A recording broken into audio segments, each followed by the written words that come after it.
اٹھاؤ، سارے نبی ایک پلڑے پہ رکھو، دوسرے پلڑے پہ صرف 5 تن رکھو۔ پلڑا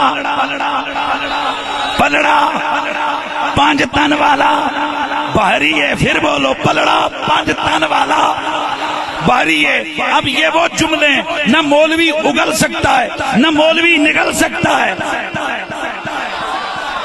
کیونکہ اسے تو چڑ ہے نا لفظ 5 سے، پر اس بے شرم کو یہ پتہ نہیں ہے کہ ان 5 میں پہلا نام محمد عربی کا ہے۔ جی، نہ تو یہ جملہ نگلا جا سکتا ہے اور نہ ہی ہضم کیا جا سکتا ہے، نہ ہی اسے اگلا جا سکتا ہے۔ تو ایک مرتبہ دوبارہ پھر جوش خطابت میں اور بھرے مجمع میں یہ جملہ بول کر طنز کیا گیا علماء پر۔ تو حضرت اگر تو اہل سنت و جماعت کا نظریہ بیان کرنا ہو تو پھر ایسے جملوں کی ضرورت نہیں پڑتی۔ اہل سنت کا نظریہ بڑا واضح ہے کہ حضور علیہ السلام کی ذات مقدسہ جمیع انبیاء، جمیع مخلوقات سے افضل اور اعلیٰ ہے۔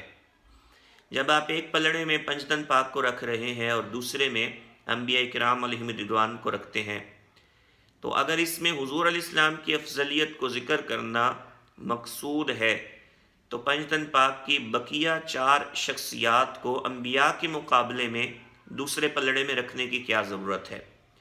بلکہ ہمارا نظریہ تو یہ ہے کہ ایک پلڑے میں جمیع انبیاء ہوں، جمیع صحابہ، جمیع اولیاء، پنجتن پاک کے یہ 4 افراد بھی ہوں، اور دوسرے پلڑے میں صرف حضور ہوں تو حضور تمام سے افضل اور اعلیٰ ہیں۔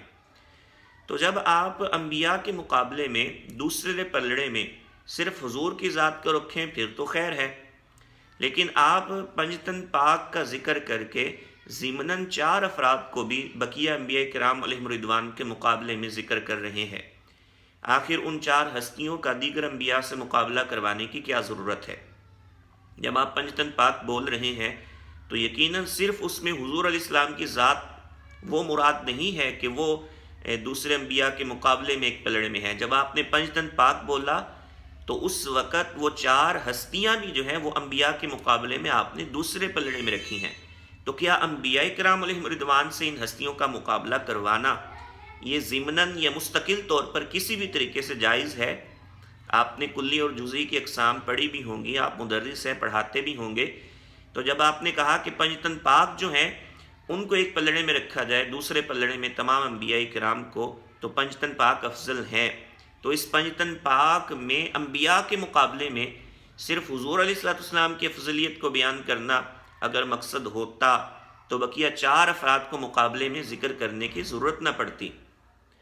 آپ منطق میں پڑھتے ہیں کہ جب یہ کہا جاتا ہے کہ ہر انسان حیوان ہے تو حیوان ہونے کا حکم پھر انسان کے ہر فرد پر لگتا ہے۔ ایسا نہیں ہوتا کہ آپ ایک جناب والا فرد کا صرف حیوان ہونا ثابت کریں اور کہیں بقیہ تو مراد ہی نہیں تھے۔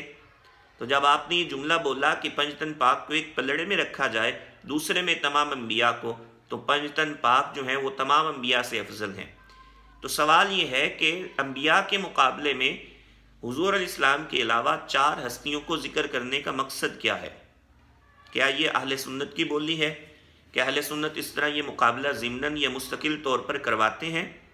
اور دوسرے نمبر پر پھر جس طرح وہ رافضیوں کا عقیدہ ہے کہ ائمہ اہل بیت جو ہیں وہ دیگر تمام انبیاء سے افضل ہیں حضور علیہ السلام کے علاوہ، تو آپ نے بھی ڈھکے چھپے الفاظ میں بالکل ویسا ہی نظریہ بیان کیا۔ تو میرے بھائی اس طرح نہیں ہوتا۔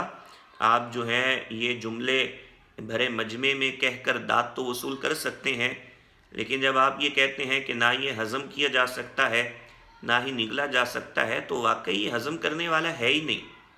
ہم نے تو اہل سنت و جماعت نے کبھی انبیاء کرام علیہم رضوان کے مقابلے میں غیر انبیاء کو ذکر ہی نہیں کیا، اور نہ ہی ہم اسے روا سمجھتے ہیں، کیونکہ انبیاء کرام علیہم رضوان وہ جمیع مخلوقات میں افضل ہیں، چاہے صحابہ ہوں چاہے اہل بیت کے افراد ہوں، انبیاء ان سے افضل اور اعلیٰ ہیں۔